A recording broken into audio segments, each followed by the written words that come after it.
Donald Trump has been releasing these videos where he addresses a policy issue, okay, where he says, this is what I'm going to do if I become president on this particular thing.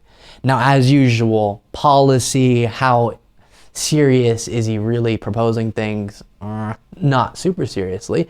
But today we have to look at what is titled, when Liz Harrington sent this out, new President Donald J. Trump announces plan to destroy the drug cartels.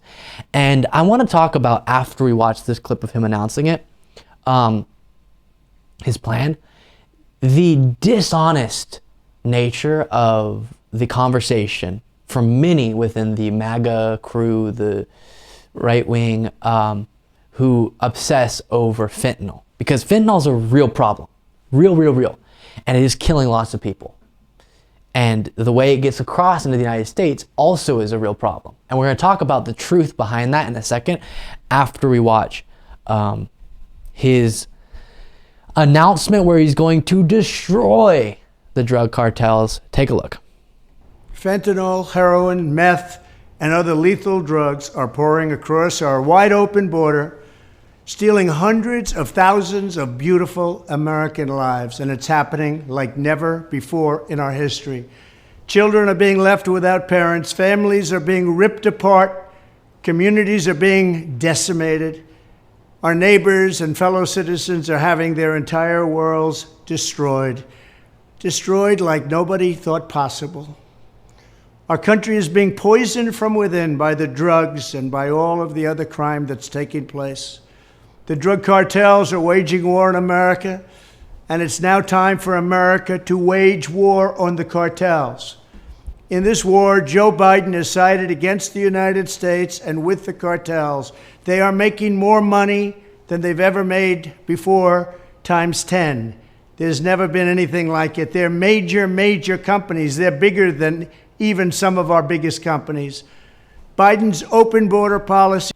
Okay, and we'll skip forward to here to kind of catch the end of this because it's a long video to watch in this format. Drug cartels and their allies in the Biden administration have the blood of countless millions on their hands. Millions and millions of families and people are being destroyed.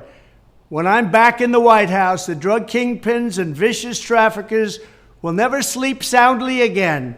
We did it once, and we did it better than anybody else. There's never been a better border than we had just 2 years ago.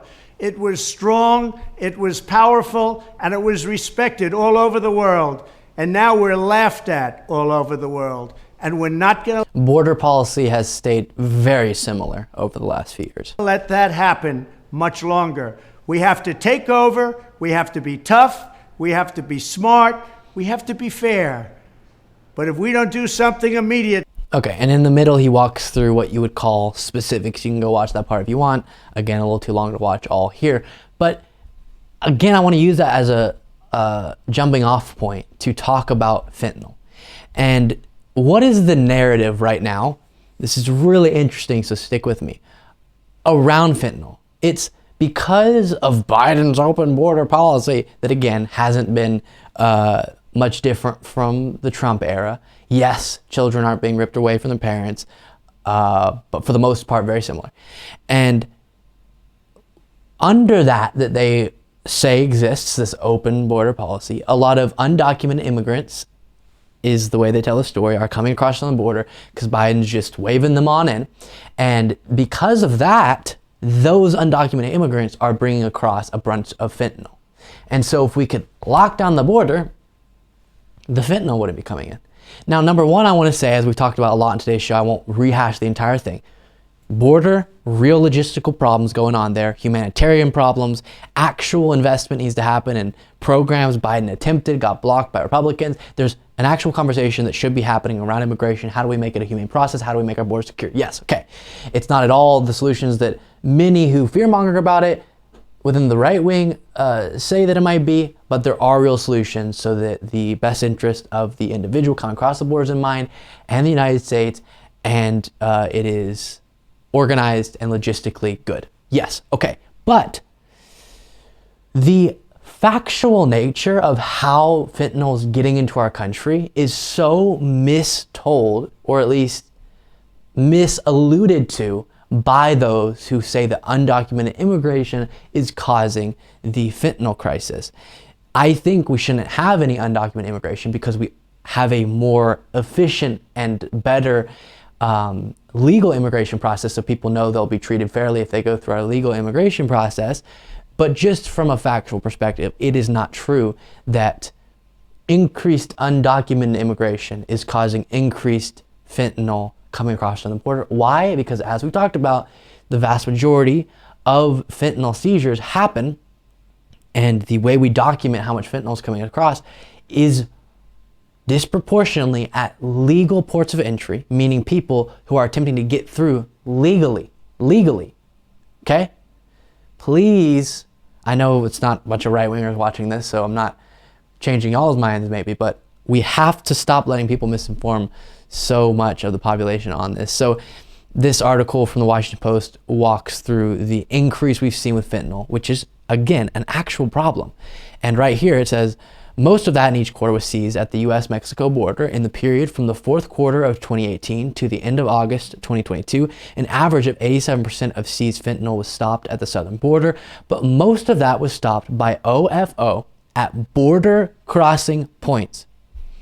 And then look at this graph here, or visual, where you can see over the years, and the dark purple here is the legal ports of entry, those border patrol checkpoints where you come across if you're trying to come through legally. The vast majority is happening both under Trump and Biden at legal ports of entry. It's U.S. citizens, it's people who, minus the fentanyl, could get into our country legally, right? They're not undocumented immigrants legally. There are other examples, and there are percentages that don't happen that way, but that's the primary problem. Another thing I want to say, and then we'll dive into a little bit more about this, is look at this graph, Trump versus Biden. And the purple line you're seeing here is at those border crossings. They act like Trump had it all under control. Excuse me, all. And then Biden came in and it fell apart. It is higher than it's been under Biden, yes. But look at this. It was relatively low and it shot up so rapidly under Trump. And then it took a dip and it started shooting up again. So this is an example of maybe the mythical massive change in border policy that is pretended to have happened by many is not the cause of increased fentanyl. Instead, that's become a more popular item to be pushed in the United States. And so the market is larger and it needs to get under control. It's not going to be by fear-mongering about immigration. It's just not. The way we have to fix it is better searches of individuals coming across, better means of searching people who come through legal ports of entry. Now, everything, as I've talked about, should be secure. It should be a beautiful, beautiful system that we have, sounding like Trump. Strong, beautiful, wonderful system. But if you actually care about fentanyl, you would be saying, let's just set aside the conversation right now about undocumented immigration in regard to fentanyl, because that's a tiny percentage compared to the legal ports of entry. Whoa, that's what we need to focus on. This isn't about undocumented immigration, not nearly as much as it is about the legal ports of entry and people trying to come across illegally. And so then you have to ask, why aren't they saying that? Why is it obsessing over undocumented immigration? Well, because they don't actually care about solving the problem. The problem existing, as dark as this feels coming out of my mouth, is beneficial to those who want to fearmonger about the problem. Now, I'm not saying if any right-winger could snap their fingers and make the deaths not happen that are caused by fentanyl, that they wouldn't. I'm sure they would. But in the moment, they choose to prioritize the political gain they can get from fear-mongering about this problem, pretending the cause of the problem is something that it's not, then dropping the political games and diving into the solutions that would have to focus on legal travel across the U.S. border. Now, it's illegal because you have fentanyl, but other than that, the legal ports of entry and individuals trying to get across legally. So very interesting, and it's all so unserious, the solutions they pretend to be advocating for, and that's what makes it so aggravating to watch. Let me know what you think. Luke P. Beasley on Twitter.